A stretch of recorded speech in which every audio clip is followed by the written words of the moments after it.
Assalamualaikum warahmatullahi wabarakatuh. Perkenalkan, nama saya Muhammad Aknawanda Ahza, NIM 136240221, kelompok 3. Di sini saya akan mempresentasikan penelitian makalah kelompok kami yang berjudul Perancangan Sistem Transportasi Umum Bandara Kertajati ke Kota Bandung dan sebaliknya.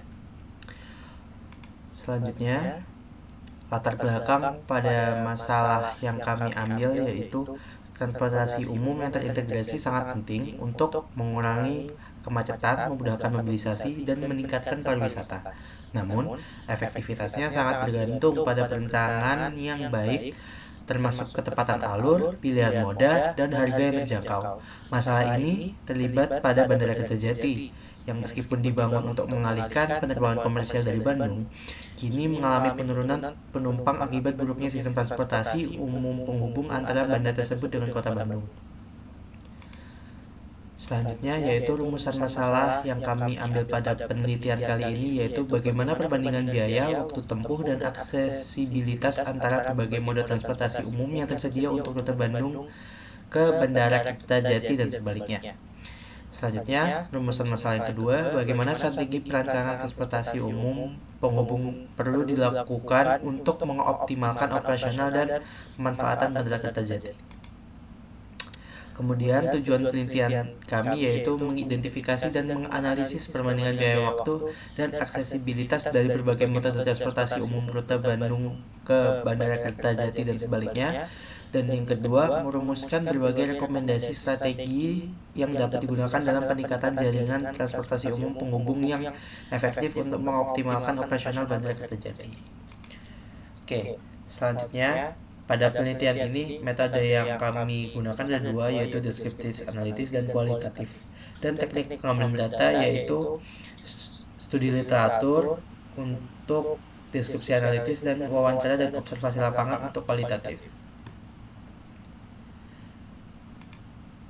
Kemudian yaitu hasil penelitian berdasarkan temuan lapangan yang diambil dari wawancara dan observasi lapangan.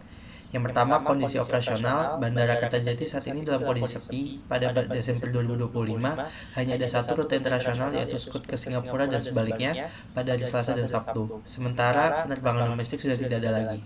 Kemudian mengenai transportasi umum, moda yang masih beroperasi didominasi oleh layanan shuttle dan travel seperti Citytrans, Bluebird, dan Sinar Jaya. Dengan rute utama ke Bandung, layanan bus Dramri sudah dihentikan karena okupansi yang rendah dan minat masyarakat yang sudah tidak ada menuju ke Kertajati.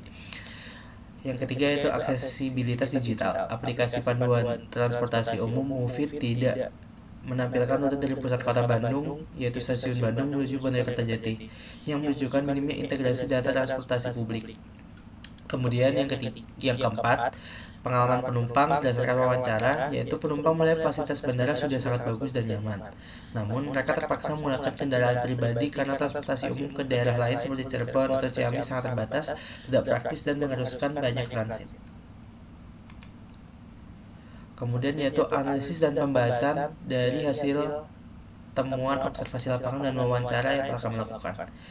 Berdasarkan temuan tersebut, penelitian mengidentifikasi 5 masalah utama. Yang pertama, keterbatasan layanan, yaitu jumlah armada dan frekuensi shuttle sangat terbatas sehingga tidak ada kepastian waktu bagi penumpang. Yang kedua, rendahnya integrasi.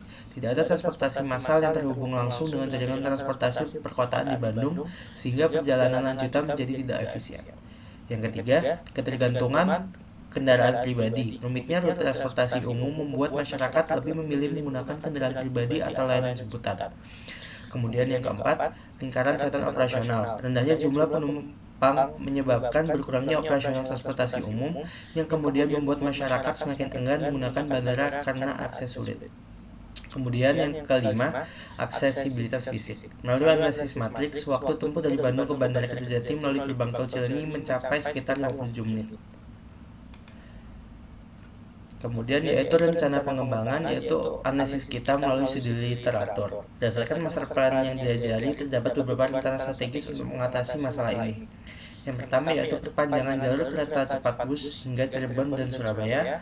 Yang kedua, pembangunan jalur kereta kecepatan sedang dengan stasiun khusus di Kertajati. Terus ada optimalisasi tol Cisumdawu sebagai penghubung utama Bandung, Kertajati dan sebaliknya, dan pengembangan jalur kereta logistik yang menghubungkan bandara dengan pelabuhan Cirebon dan Patimban. Dari hasil penelitian dan pembahasan dari penelitian kami ditarik sebuah kesimpulan, yaitu implementasi transportasi umum penghubung Bandara Kertajati Bandung sebaliknya belum optimal karena keterbatasan armada, frekuensi jadwal yang minim, dan rendahnya integrasi antar moda yang tersedia. Meskipun fasilitas bandara sangat memadai, masalah utama terletak pada aksesibilitas yang sulit dibandingkan Bandara Hussein Sastra Negara. Hal ini menyebabkan penumpang lebih memilih kendaraan pribadi yang pada akhirnya menurunkan daya tarik Bandara Kertajati bagi masyarakat dan maskapai. Kemudian yaitu saran dari kelompok kami untuk aksesibilitas transportasi umum di Bandara Kertajati, yaitu pemerintah perlu meningkatkan integrasi moda transportasi melalui 3 opsi utama. Yang pertama, shuttle, mengoptimalkan layanan bus atau travel karena harga terjangkau dan jangkauan luas meski kapasitas bagasi terbatas. Yang kedua, kereta api kecepatan sedang menyediakan kapasitas angkut penumpang dan barang yang besar dengan harga yang tetap kompetitif. Dan yang ketiga yaitu kereta cepat Wush, memanfaatkan rencana perpanjangan jalur kereta cepat sebagai solusi transportasi kilat menuju Bandung dan kota besar lainnya. Mungkin presentasi yang saya berikan berikut. Terima kasih atas perhatiannya. Mohon maaf jika bila ada salah kata. Wassalamualaikum warahmatullahi wabarakatuh.